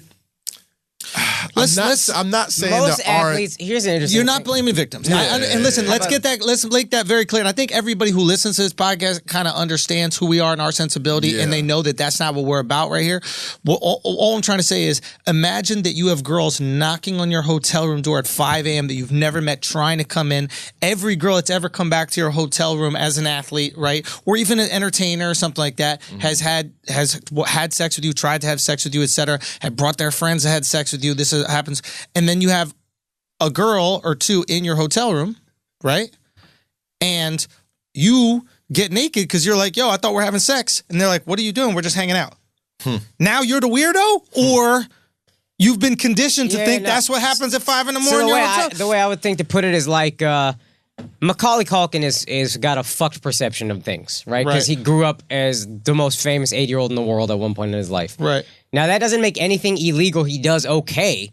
You just kind of understand he got fucked up from a young... And an athlete's the same kind of thing. Like, from a young age, girls have been trying to fuck this guy. He's had money thrown at him. He's had people with not his best interest in mind. So nothing he does is illegal is okay, but he's lived a different life than the rest Absolutely. of us. And we acknowledge this on some level. Like, for example, George Clooney and Brad Pitt can be way more flirtatious than fucking Paul Giamatti. Yeah. Do you know what I mean? Like, you can. Paul Giamatti gets a little flirtatious, and all of a sudden, maybe it's creepy. Brad Pitt and George Clooney are so charming. Yeah, it's charm when it's somebody attractive, right? Like, it's just and we'd like to paint everything as if it's the exact same slate, but the reality I think we just got to acknowledge, especially when it comes to these athletes or these people of influence, that there is nuance to everything. Everything. Not everything is black and white. It still doesn't make what any of these people do right or wrong, but we just need to acknowledge that there are certain circumstances that make things different than other things. Like, yeah, okay, Matt Lauer, he had a fucking rape door in his room. Like, he had a button that he would press and okay, that's a bit much, Matt Lauer. You don't need the fucking rape door. First of all, work for some pussy. Just walk to the door and lock it, like, you lazy fuck. That's what bothers me the most. You're about to come. It's like you can't take 6 steps. Like, really? And like the nuances and like the literally Dr. Evil has the exact same thing like, on his desk. Dog, like, that's too fucking much. Like, relax. But it's but how crazy is it? We're even uncomfortable talking about like, because I know what's gonna happen. You know the cost. I know the cost. There's we tax conversation now. There is a cost to even converse about this. Yeah. We're just throwing ideas out there in the world. None of these ideas right now are the end all be all. Yeah. But in order to find solutions to a problem, you have to, one, be able to acknowledge it, and two, be able to discuss it. Mm-hmm. You know what I mean? And if we can't even discuss it because we're so worried that one person is I can't believe that in this sentence, if you take it out of context, he said the victims, blah, blah, blah, blah, blah. The funny thing is, if we don't sit there and acknowledge it, something worse happens. You know what I mean? Like, it's always... Because for every action, there's a reaction. You hear that a million times in whatever you talk about. But if people are afraid to acknowledge certain nuances about certain situations, there's going to be that one person that comes back later, maybe not now, maybe not in a year or two, that doesn't give a fuck about that. And that person is worse than all these motherfuckers. Trump. You know, that's how Trump happens. Boom. That is how Trump happens, dog. Boom. It's like, oh, we thought Bush was bad. Look at this shit. You know what I'm saying? It's like, it's just about just putting it out there and just living in truth and just just acknowledge that there is nuance to every single situation. Not everybody is fucking just good or bad or evil or not. Like, it's just a conversation, and I just hope that we can be a little less, afraid to have conversation. Sure. In this let's be objective coming year. That's what Flagrant 2 is all about, goddammit. Is rape? Not rape. Oh. It's not about rape. It's about having a comfortable conversation. Yeah, exactly. Honestly, God damn it. Every little thing, every program that I'm on, that I consider myself a part of, I want to have that exact almost mission statement. Mm-hmm. Right? Yeah. Like, let's have this freedom to have conversations. I tend to surround myself with pretty objective people. Right? Yeah. Like, people I can have hard conversations with. I don't like to stifle myself. And I do admit that it is tough when you have an audience. You have thousands of people. There's going to be some people that get offended. And the one person that gets offended sticks with you more than the people who... It's human nature. One person. The one, how dare you say this? You're like, yo, am I that? This is a character. Fuck. They really assassinate your character and it fucks with you. But just know nobody is getting raped or sexually assaulted because of a conversation. That doesn't happen. Okay, nobody goes, oh, I like what they were talking about, I'm going to go do that. Nobody hears a joke and goes, oh, that was a joke about rape, I'm going to go rape. Right. Those people that do those things do them independently from the podcasts that they listen to or the conversations that they have. So we have these conversations and hopefully everybody lives in a more safe environment. It's one of those things where, like, if you listen to this show and you think it's okay to, like, touch people inappropriately because you heard us say a joke, this show isn't for you. Exactly. You know what I'm saying? Like, and you thought that before this show. Yeah, let's keep it very real. Fucking show. You had some issues we call that before confirmation bias. Yeah, exactly. Exactly. All right, 100%. Let's talk. We haven't talked playoffs yet at all. NFL playoffs. God damn. We're an hour and a half in. We're finally getting the NFL playoffs. All right, go. Do y'all just want to pick winners or what you think? Who you think is going to make it out each round? Also, who you think deserves MVPs, Rookie of the Year? I got a good feeling about the Steelers. I think the Steelers would do. I had a good feeling about the Steelers too. I think that loss in New England really hurt them. Yeah, because going to New England is going to be tough. Is AB I playing? I don't think so. It's usually. You ever notice? He'll be back for that game. I bet. I think AB will be back for first week of the playoffs. But when the Patriots lose, it's always to a team that they beat early in the year. Interesting. Like, usually, like, late in the week, like late in the season. Like, I remember both Giants Super Bowl victories. They beat the Giants earlier that season. You know what I'm saying? They always come back. Yeah. And it wasn't like they mashed them or whatever. Like, it was like, oh, it was competitive. Okay. Yeah. Like, if they get to and mind you, it might be different because, like, it's two different divisions, and it won't be on a neutral playing field if they play each other again. It'll be in Foxborough. Right. But I don't think Foxborough is the fucking you're not winning in here place it used to be. You know what I'm saying? I feel like when you have a offense like the Steelers and the defense like the Patriots, which isn't super, you know what I mean, demanding like it used to be. It's not as dominant as it used to be, but like I believe like a guy like Juju, I think a healthy AB, Le'Veon Bell, they're starting to run him more and use him in more stuff like they should have been last year when they played the Patriots and they should have beat them. I think the Steelers are due, man. This is one Patriots team that hasn't scared me like past Patriots teams. Right. Like they look good, but they're not like dominant. They're not like, they don't scare me. You know what I'm saying? I think I thought that last year too, though. And then exactly.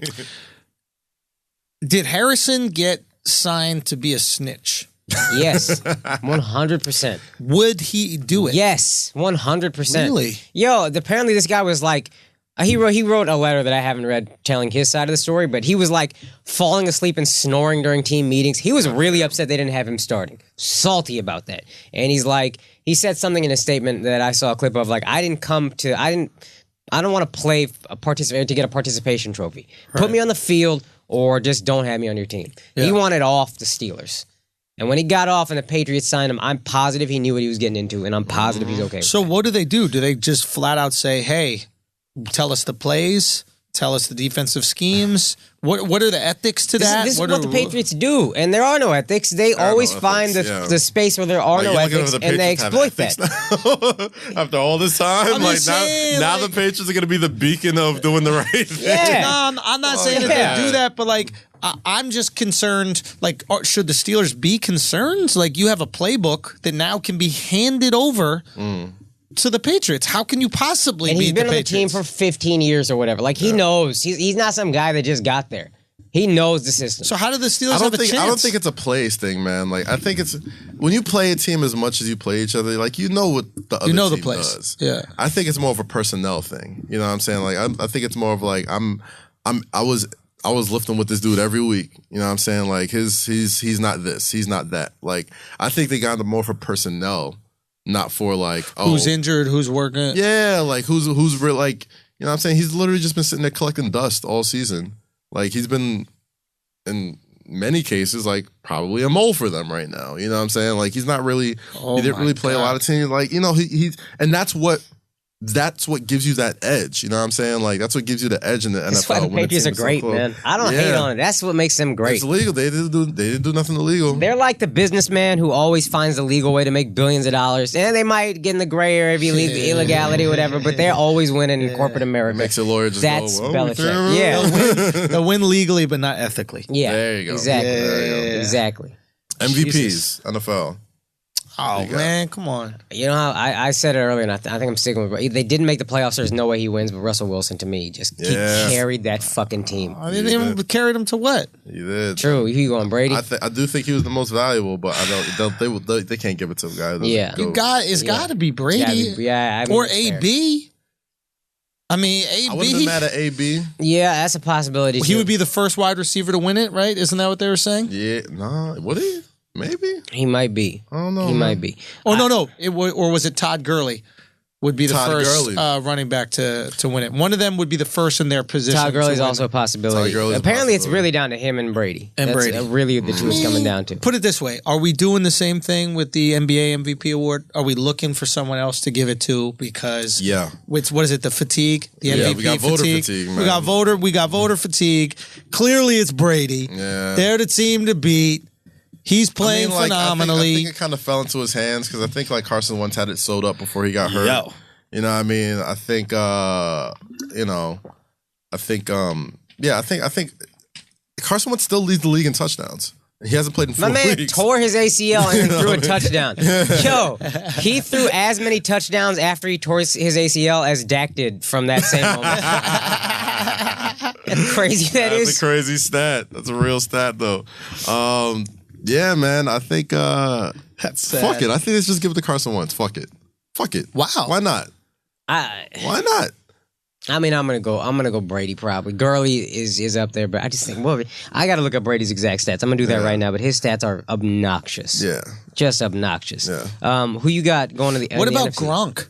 Gronk? I read a lot about that. So Bleacher, I think, put it out with Sims, right? Yeah. And maybe you can give him more detail. Yeah, they said Brady's not the real MVP. They said Gronk is. Gronk is the guy who's really carried that team. And they broke it down statistically, right? Yeah. It was something about like Brady's offensive efficiency without Gronk. Yeah, it absolutely just Gronk's presence on the field is only comparable to AB's as far as like when he's on the field, the gravity. I guess that's like the hot word to use.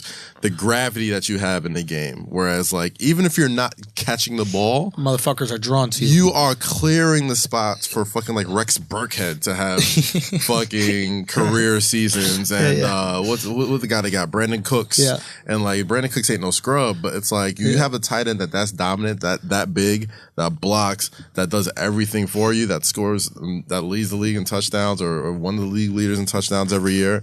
Like he's one of the biggest reasons why Brady's playing deep into his 40s.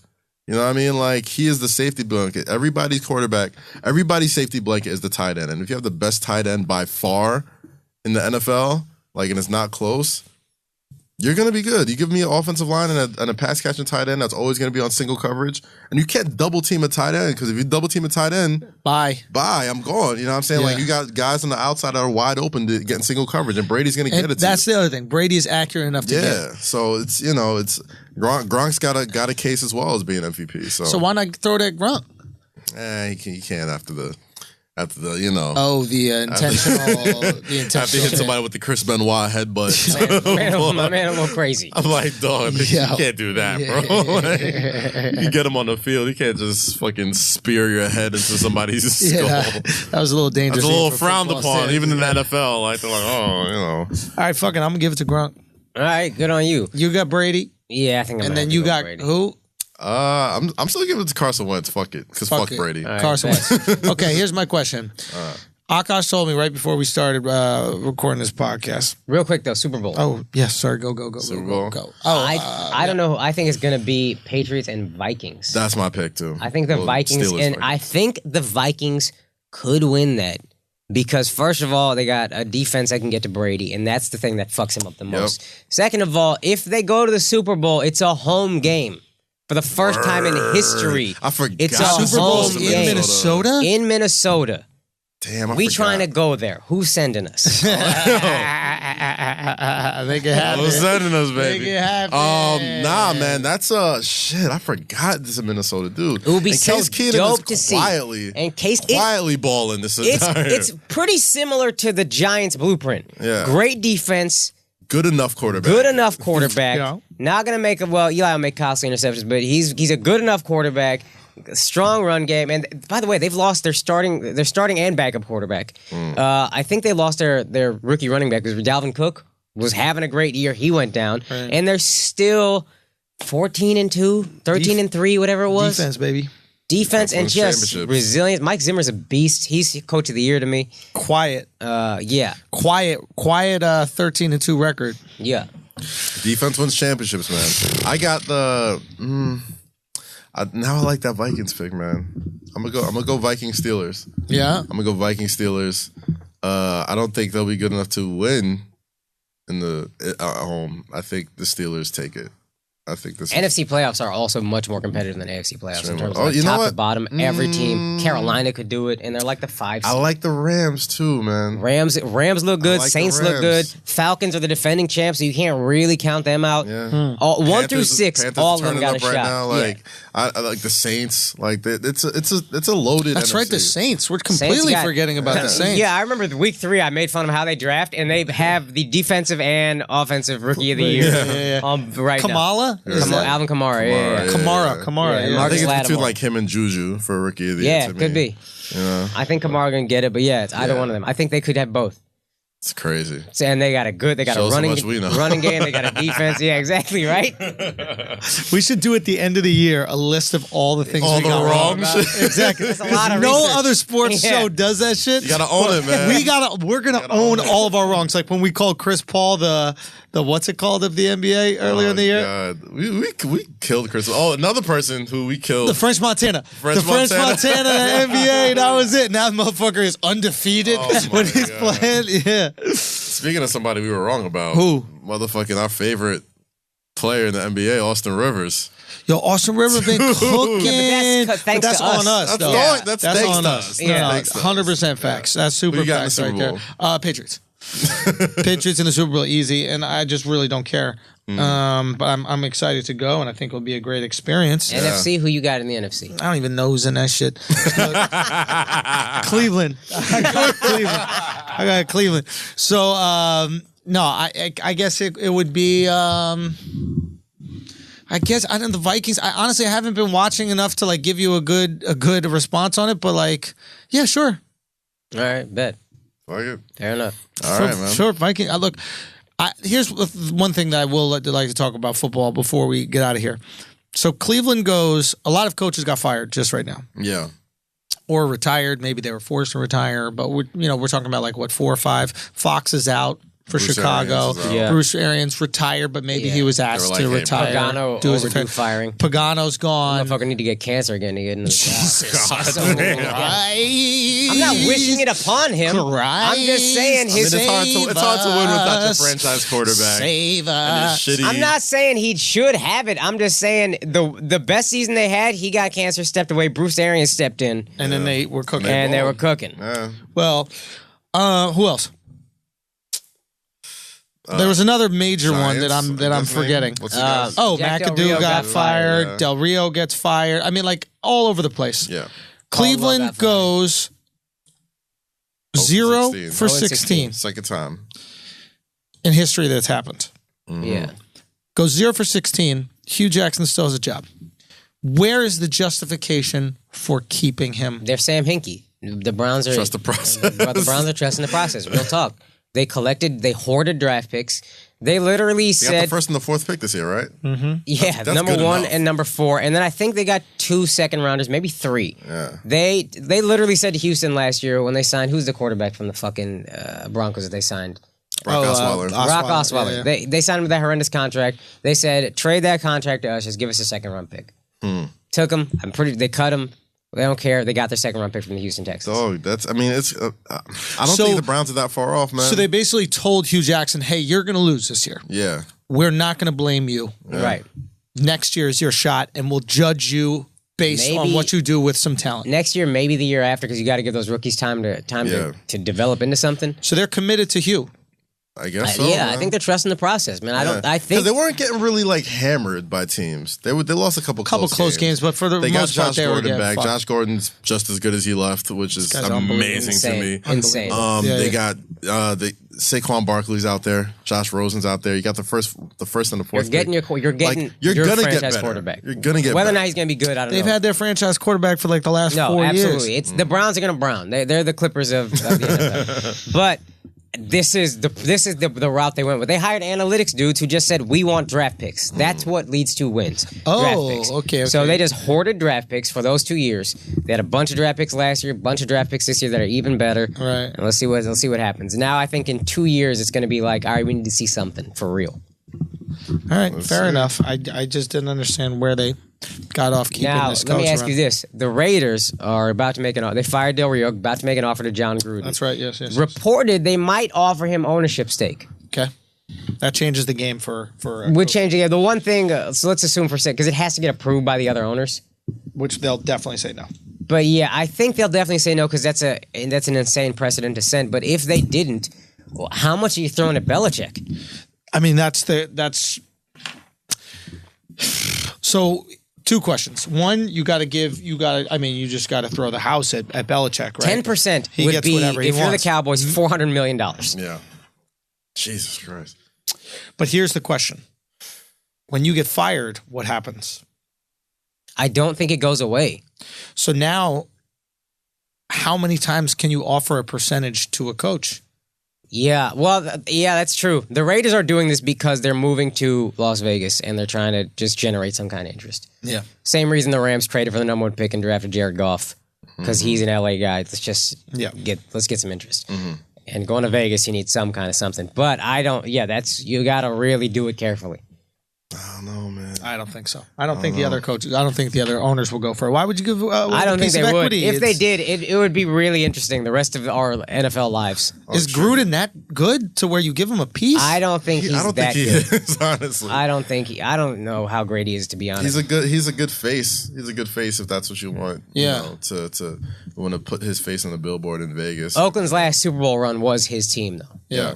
And then he went and took Tony Dungy's team and then beat that Oakland team in the Super Bowl. Mm-hmm. You know what I mean? Like, yeah. And he's had those ESPN joints, those Gruden camps all. Love that. Those are great. Really good. Yeah. And, you know, he's one of the few, like, not for nothing, like, he's one of the few NFL coaches, like, you know immediately by face. Yeah. You know what I'm saying? Like, and he's a name, man. So I could see them doing that, but it'd be really interesting to see how other NFL coaches, you know, treat that. Just like quarterbacks. Like, they see what a good quarterback gets. It's like, oh, okay, well, that's what I need now. Yeah. It's a dangerous precedent. There's no way owners only care about money right now. Facts. I mean, if that's the case for the coach, what about the player? If I'm LeBron, I want a piece. LeBron deserves to own a piece of the Cavaliers. Goddamn, of course, he deserves. But anyway, man. All right, guys. That was fun. Before we wrap it up, I think we'd be remiss to say, you know, rest in peace to the legendary Reggie Osei. Oh, my God, of course. Combat Jack, one of the founders of Loudspeakers Network, one of my mentors growing up. Really, really big gut punch to everybody in the city this year to lose him. So, you know, shout out to his family, shout out to his kids, his wife, Kim. You know, New York really lost a real legend. And, you know, this one's dedicated to him. So, you know, like he would always say, dream those dreams. And, you know, because life isn't Technicolor and surround sound. So, you know, life without dreams isn't black or white. I probably fucked up that quote, but hopefully he'll forgive me. You know, real sad. It was a real tough holiday season to have to go through that. So we'll continue to do this for you, Combat. And, you know, thanks for creating this network that, you know, we host this podcast under. So yes, sir. Shout outs to you. Well done. Thank you guys so much for listening. Is there anything you guys want to plug? Oh, man. No. It's a new year. Yeah. We'll have something to plug soon. We got a show. Shit, Highline Ballroom. Oh, that's right. Yeah. We do have a show. What's the date of it? It's February 7th. Highline Ballroom. Get your tickets on ticketweb.com, highlineballroom.com. Let's pack that bitch out with all the assholes in New York City. That's right. We got a lot of surprises for that as well. And we'll have something big to announce fairly soon. So yeah, we're excited. We're excited about some things to announce. Akaash, you gotta go to the live show. Go get the tickets right now. Get them tickets, baby. I gotta go to I have a couple shows coming up that I have to reschedule. There were ones in Rochester and DC because I'm gonna go shoot a film in thank you, in Pittsburgh. I'm gonna be in Pittsburgh, so maybe I'll try to.